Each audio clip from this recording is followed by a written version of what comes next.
So last week in my breakdown for Martin Scorsese's Killers of the Flower Moon, I briefly touched upon the ending for the film and spoke about why I thought it was so impactful. I didn't go too much into detail at that time, but in the days following me seeing the movie, I couldn't stop thinking about it. The unique approach from the director and the thematics that it explored was something that I think really got to the heart of the betrayal yet resilience of the Osage people. So in this video, I'm going to be discussing the Killers of the Flower Moon ending a bit more and giving reasons towards why I think it was perfect. This analysis will contain spoilers, so if you do happen to be someone who hasn't seen the film yet, then I would recommend watching this video after you've seen it. Before I get into it though, if you want to keep up to date on any of my future content on auteur-driven films, like Martin Scorsese's Killers of the Flower Moon, then don't forget to support this upload by giving it a like rating, subscribing to the channel,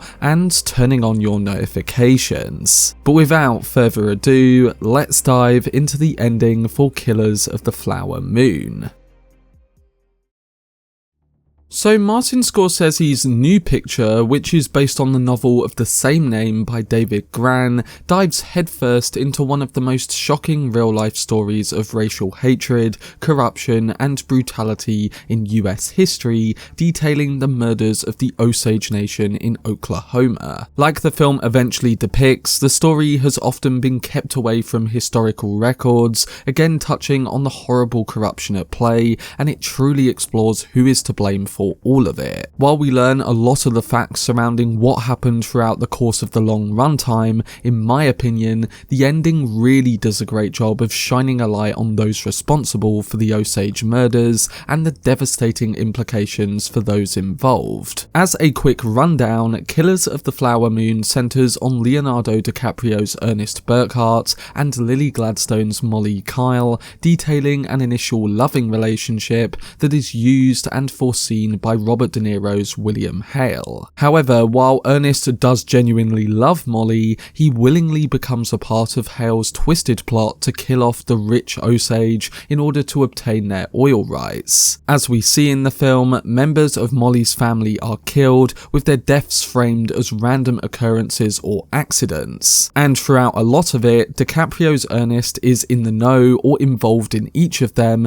and then actively plays a part in the planned murder of his own wife. Later in the story, Jesse Plemons, Agent Tom White of the Bureau of Investigation, which would later become the FBI, arrives in the county to investigate the murders and in turn works out what has really been going on. So with director Martin Scorsese building this story around Mollie and her family and also around Ernest's betrayal of them, he's able to end that segment of the film with a true sense of Mollie's realization. There's a deeply personal scene between her and Ernest where she recognizes his betrayal of her and even sees one of his lies firsthand, something typically left out of stories or adapted work about Native Americans. While this is of course truly effective, what really drives the ending message home is actually the final two scenes that follow this, ones of completely different timeframes but completely fitting for the themes Scorsese wants to touch on. In particular, the conclusion reaffirms Mollie as the true heart of this story. So coming to that, the first ending segment in the film is around 10 years after the events of it in the early 1930s and is based around radio serials with the use of exaggerated sound. In real history, the Osage story was dramatised in an episode of the Lucky Strike Hour show for public relations. We essentially get a recreation of the events with voice actors portraying everything that happened later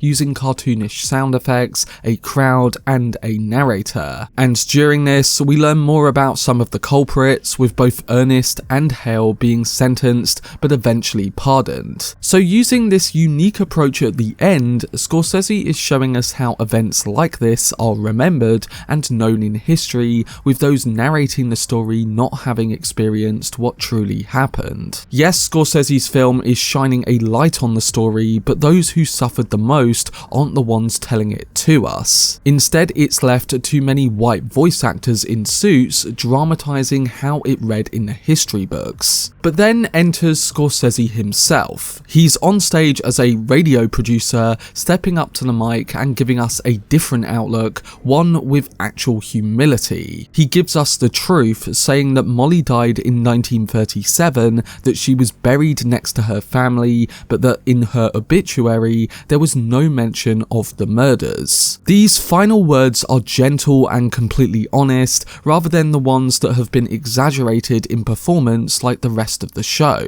There's no hiding the eradication of the Osage, it's all there for the audience to grapple with. He could have used this artistic take on the ending to just show how the Osage story was dramatized, but by adding his own words of humility, it displays a filmmaker that has been affected by the material that he's researched and adapted, and a film that he had to add his own words to as well. And his words are ones that summarize the true tragedy of the Osage, Mollie, and her family. But of course, in talking about the Osage, you need to be able to show that this is their story, that this is history, and that this shouldn't be forgotten. Yes, we understand what happened when we watched the betrayal and brutality that Mollie and her people had to deal with. But Scorsese didn't want to end the film on just giving us the info of what happened in a respectful way. And that's because the final long image that follows his speech is one that returns us to the Osage people themselves. Scorsese's intentions for the film become clear with this final shot as we jump forward again in time, this time to around the present day,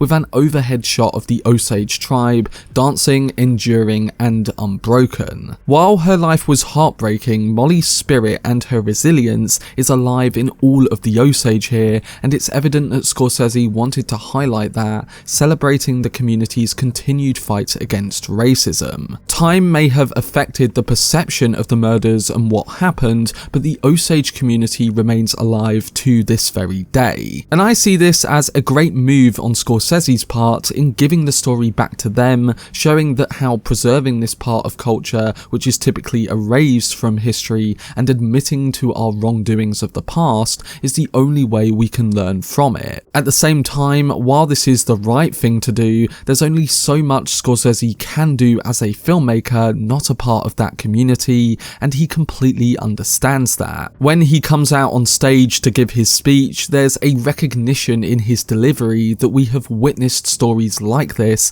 as forms of entertainment, and typically justice for what happened is usually forgotten. The way the film ends, you can tell that Scorsese does not want us to forget this story, one that has often been removed from history books or skipped past. And when we transition to that ceremony in the final shot, and the last voices heard are that of the Osage, it's evident that he doesn't want us to forget their fight. Essentially, Scorsese has had his moment to speak as honestly and humanly as he could, but the story must go back to where it belongs, with the Osage people. So while Scorsese's latest film is not one that I'd re-watch more than other films in his filmography, I can't deny that it's one of his most effective and meaningful pieces of cinema. Like I said in my video essay the other day, it reminded me of Schindler's List, a masterful film that is deeply moving, but one that, because of its content matter, wouldn't make me revisit it all that much. And that is not because I want to forget it, because it is the truth, but because the story is so devastating and the content of it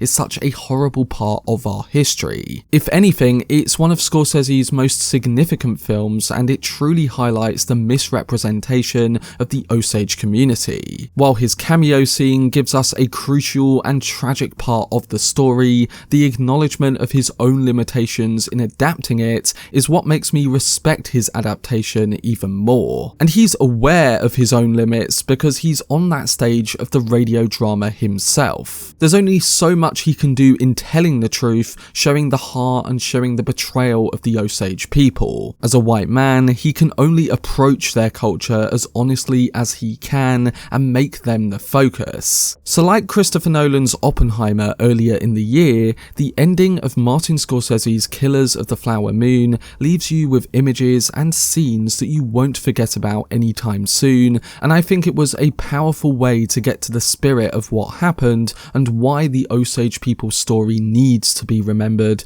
and learnt from. The final scenes show the director's deep connection with the material, and it helps us develop our own thoughts about it too.